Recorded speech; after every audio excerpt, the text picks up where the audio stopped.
Well, hi folks, this is Danny from Bradley James Classics, and today's classic is a Princess 1300 Vanden Plas, and this one is from late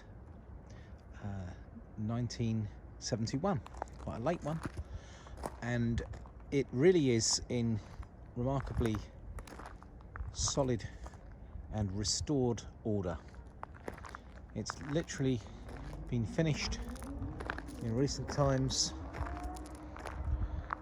Two pals who restore cars together have worked on this car. I've got a bunch of photographs which show where they started and where you can see where they've ended, and no stone has been left unturned. It's literally just come in. It's a little dusty actually from its short journey to us here in Overton in Hampshire, and I've got a list of some of the work that's been carried out, and you will be very impressed of just how much time and effort has gone into the car, and that explains why it looks so good. So where do you start? A bare metal respray, so photographs of the old paint off right down to bare metal, and then the new paint applied. So it's a lovely rich royal blue. Describe that as an Oxford blue, I guess, and it really does complement the chrome perfectly well, in which of course there's lots of chrome. By the way, I should have already mentioned that is an automatic model. They made less autos, and I believe numbers are dwindling, and you may find this is one of just 19 autos that are actually left registered either on the road or on sawn, and this is one of them. Remarkable to think that so few exist, and they do have a global appeal. And I know in the past when we've sold these, I've had inquiries from across the Atlantic and also right around the other side, people in Japan. So they're well-loved cars. So this has had a full engine rebuild. Now that's replacement shells, rings, and everything that's required to rebuild an engine, and as you would expect, that looks as new. It has also had a brand new torque converter, it's had a new radiator, it's had new brakes, which is discs and pads, and cylinders and pipe work. It's had a new fuel line front to back. The electrics have been overhauled, and there is also a USB charging port for anyone who wants to charge up their mobile phone. I don't think they were fitting those as standard back in the 70s. Another expensive outlay, and I'm going to give you a close-up of it, is just how beautiful the woodwork is. £1,200 spent on the dashboard, door cappings and picnic tables to be re-veneered and finished. They look amazing. New headlining and a new carpet set. The seats have been restitched and stained, and they look in great shape. 4 new tyres. You've got lots of new chrome, so all the overriders have been re-chromed, the bumpers have been re-chromed, and they have new hubcaps and beauty rings on the wheels. A new battery. Recently it just had a new steering rack where there was some play in the old one. So this is an 18-month restoration. Hundreds of hours have gone into this car. It has new period number plates fitted, new badges, and if I get in close, you'll see just how good the chrome work is on that grille, on that front bumper where it's been re-chromed, around the headlamps. A minor patina on the indicator and side light unit. That's your new tyre, and if you can see what I'm seeing in here, well, there's your new brake unions, but all inside, all completely undersealed and painted. Stepping back, looking at that paintwork, a nice gloss, deep shine. Let's have a look into this arch. You can see where all of those new bushes, all of the underside has been done. Stepping away from the back, you can exhaust embellisher in chrome, of course. Lovely deep rich chrome all on that back bumper and overriders. Perfect paintwork down the sides, and just a little splash there where the car has been driven over to me today. It's in beautiful shape. Your windscreen rubbers, and of course one of the best parts of any Princess has got to be the interior. So stepping inside one of these cars, look how lovely the contrasting red carpets, black mats. Those seats look fabulous. Center armrest. Look at those picnic tables and that beautiful burr walnut, and an absolute pleasure to see them in such good condition. Inertia reel seat belts. What I'm carrying around is a big folder of invoices and restoration photographs in here as well. It shows a total of 5 owners over the years, and I'm just going to open up so you can just see how glorious these cars are inside. Look how lovely and deep the woodwork is across the top here. The same deep gloss across the dashboard.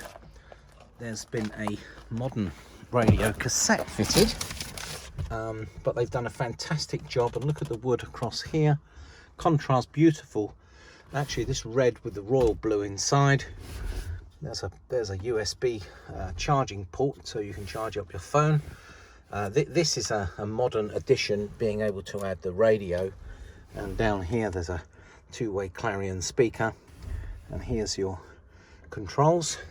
The famous little Smith's clock, lovely across the top and the top of the dashboard, and there's all of the instrumentation, all nice and bright, everything working.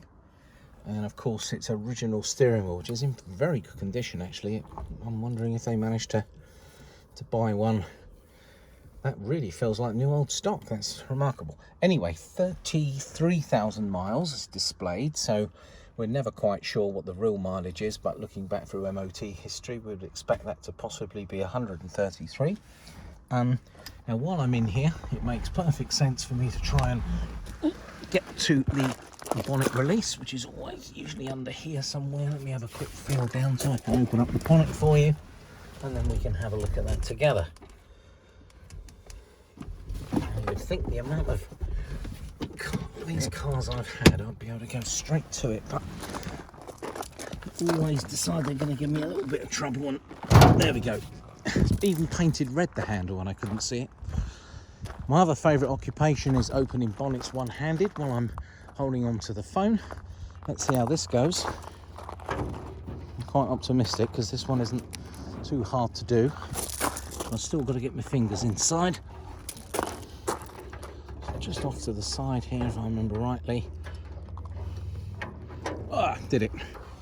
And this is where this looks very nice.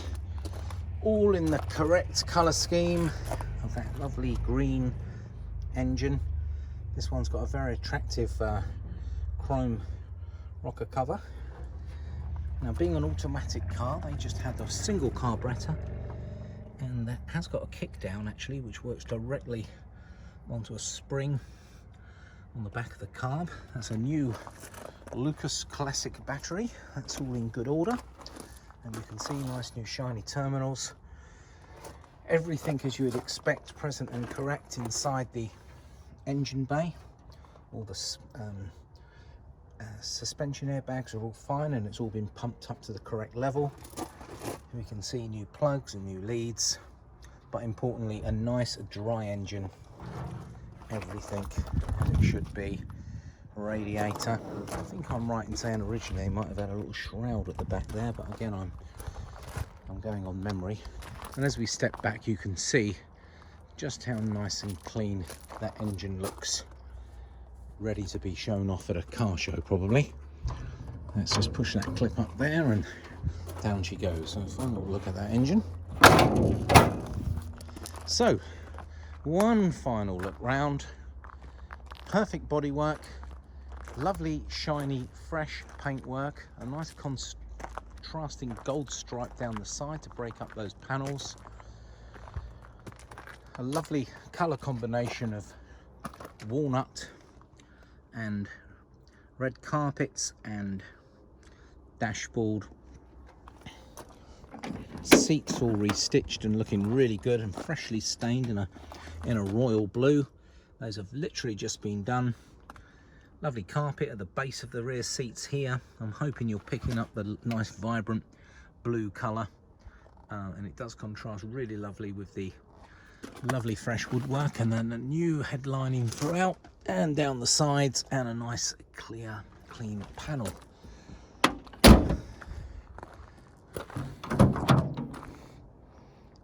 Good size boot.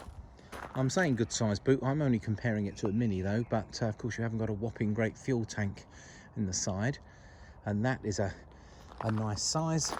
And just for those of you in the know, that's where we've got our toolkit, jack and spare wheel and jack handle under here, present and correct. Heated rear windscreen, a lovely feature in a very early 70s car.